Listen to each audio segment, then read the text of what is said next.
Kami mengajak masyarakat untuk terus memantau dan turut mengawasi proses penanganan perkara ini, sehingga penanganan perkara ini dapat berjalan dengan adil.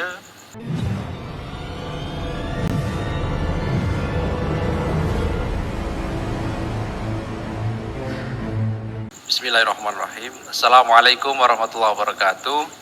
Selamat malam teman-teman semuanya. Terima kasih kehadiran pada malam hari ini. Sebagaimana semalam ya sudah disampaikan dan dikonfirmasi bahwa KPK melakukan kegiatan tangkap tangan di 2 tempat setidaknya, yaitu di Jakarta dan juga di wilayah Kota Bekasi, dan mengamankan beberapa pihak serta barang bukti yang kemudian kami lakukan permintaan keterangan, analisis, dan juga gelar perkara.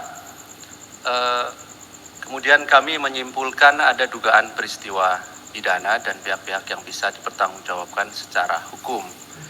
Kami juga mengikut sertakan pihak dari POM Mabes TNI dalam prosesnya sampai kemudian juga tadi dilakukan gelar perkara bersama gitu. Dan nanti akan dijelaskan secara utuh dan lengkap seluruh proses dari kegiatan tangkap tangan ini. Hadir malam hari ini pimpinan KPK Pak Alek dan juga pelaksana tugas Deputi Penindakan Pak Asep Guntur.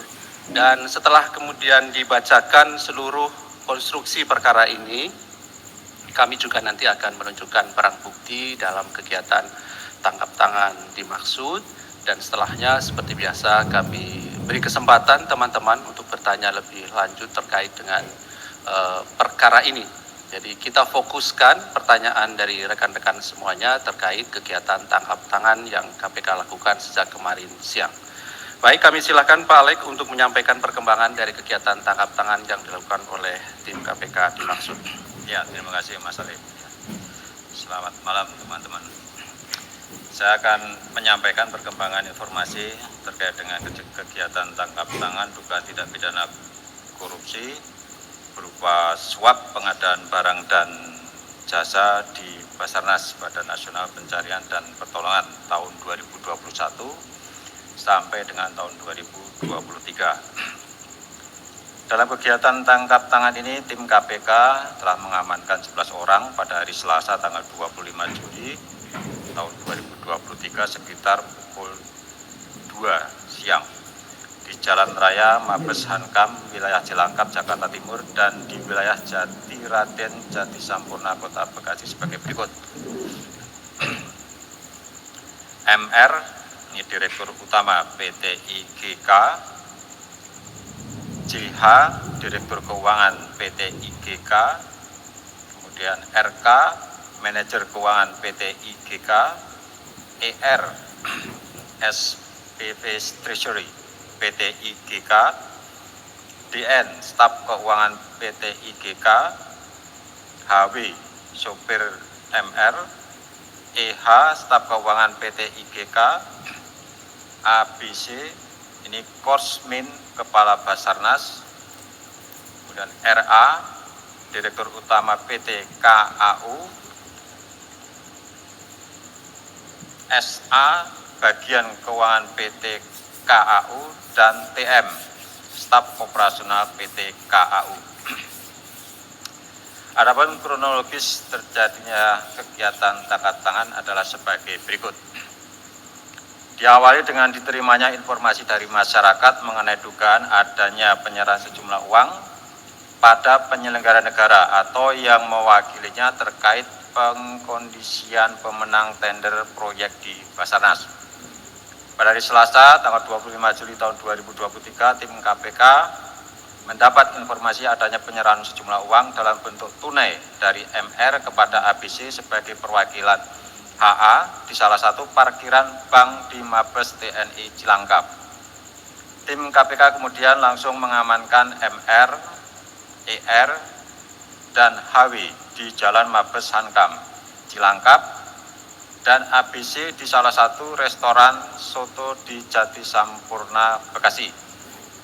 Turut diamankan goodie bag yang disimpan dalam bagasi mobil ABC yang berisi uang sejumlah 999,7 juta rupiah, hampir 1 miliar. Para pihak yang diamankan beserta barang bukti kemudian dibawa ke Gedung Merah Putih KPK untuk selanjutnya dimintai keterangan. Atas dasar adanya laporan masyarakat ke KPK yang kemudian ditindaklanjuti dengan pengumpulan berbagai informasi dan bahan keterangan terkait dugaan tindak pidana korupsi dimaksud, berlanjut pada tahap penyelidikan sebagai langkah menemukan adanya peristiwa pidana sehingga ditemukan adanya bukti permulaan yang cukup. KPK kemudian menaikkan status perkara ini ke tahap penyidikan dengan menetapkan dan mengumumkan tersangka sebagai berikut. Yang pertama, MG, Komisaris Utama PT MGCS. Kemudian yang kedua, MR, Direktur Utama PT IGK. Yang ketiga, RA, Direktur Utama PT KAU. Yang keempat, HA, Kabasarnas RI periode 2021 sampai dengan 2023. Dan yang kelima, ABC, Korsmin Kabasarnas RI. Adapun konstruksi perkara diduga telah terjadi. Semenjak tahun 2021, Basarnas melaksanakan beberapa tender proyek pekerjaan yang diumumkan melalui layanan LPSE Basarnas yang dapat diakses oleh umum. Pada tahun 2023, Basarnas kembali membuka tender proyek pekerjaan diantaranya sebagai berikut. Pengadaan peralatan pendeteksi korban reruntuhan dengan nilai kontrak 9,9 miliar.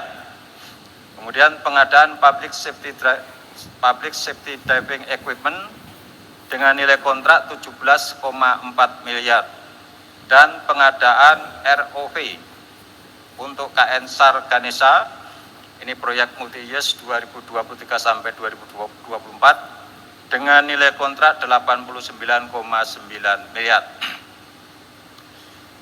Selanjutnya agar dapat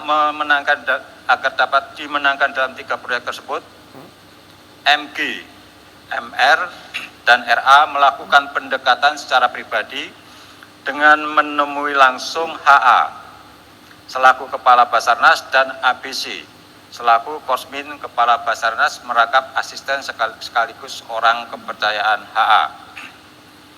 Dalam pertemuan ini diduga terjadi kesepakatan atau deal terkait pemberian sejumlah uang berupa fee sebesar 10% dari nilai kontrak. Penentuan besaran fee dimaksud diduga ditentukan langsung oleh HA. Adapun hasil pertemuan dan kesepakatan yang dicapai yaitu HA siap mengkondisikan dan menunjuk perusahaan MG dan MR sebagai pemenang tender untuk proyek pengadaan peralatan pendeteksi korban reruntuhan tahun anggaran 2023, sedangkan perusahaan RA menjadi pemenang tender untuk proyek pengadaan public safety diving equipment dan pengadaan ROV untuk KN SAR Ganesha proyek multi-years tahun 2023-2024. Mengenai desain dan pola pengkondisian pemenang tender di internal Basarnas sebagaimana perintah HA diantaranya sebagai berikut. MG, MR, dan RA melakukan kontak langsung dengan PPK Satker terkait. Kemudian nilai penawaran yang dimasukkan hampir semuanya mendekati nilai HPS, harga perkiraan sendiri. Kaitan teknis penyerahan uang dimaksud diistilahkan sebagai DAKO atau dana komando untuk HA ataupun melalui ABC sebagai berikut. Atas persetujuan MG selaku komisaris kemudian memerintahkan MR untuk menyiapkan dan menyerahkan uang sejumlah sekitar 999,7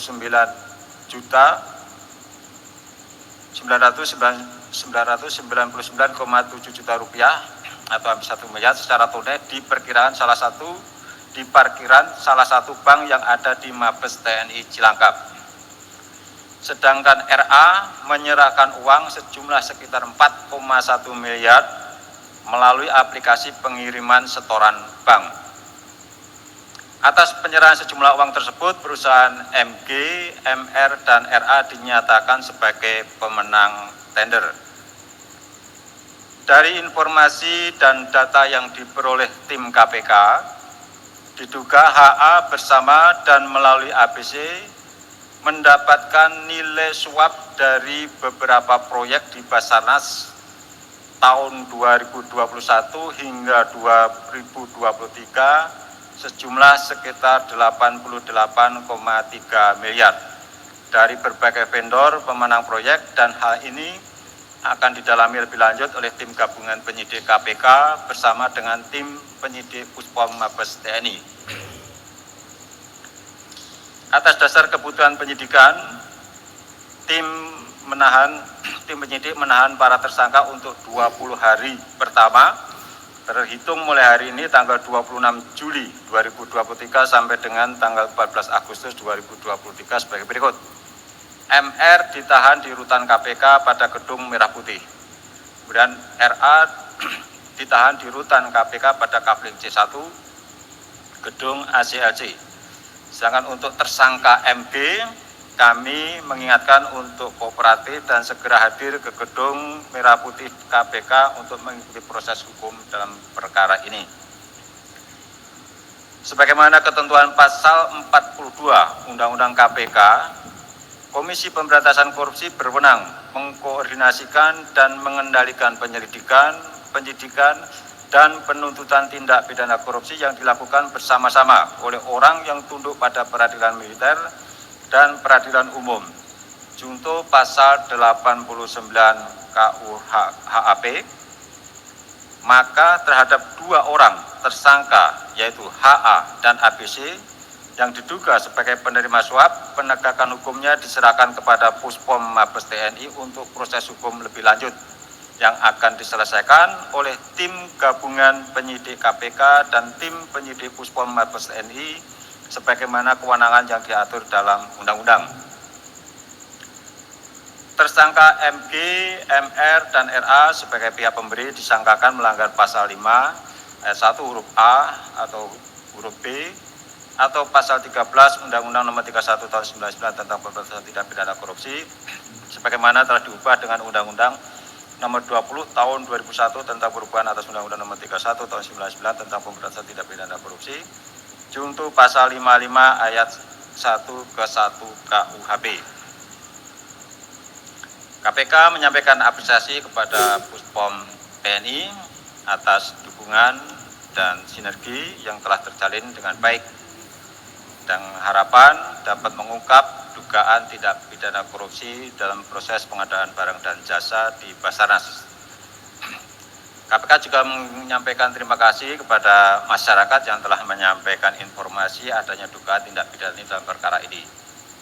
Kami mengajak masyarakat untuk terus memantau dan turut mengawasi proses penanganan perkara ini sehingga penanganan perkara ini dapat berjalan dengan adil, baik tersangka yang ditangani KPK maupun untuk para tersangka yang ditangani oleh Puspom TNI yang nanti dalam prosesnya kami akan melakukan supervisi dan bersinergi dengan pihak Puspom TNI. Demikian beberapa hal yang kami sampaikan. Terima kasih.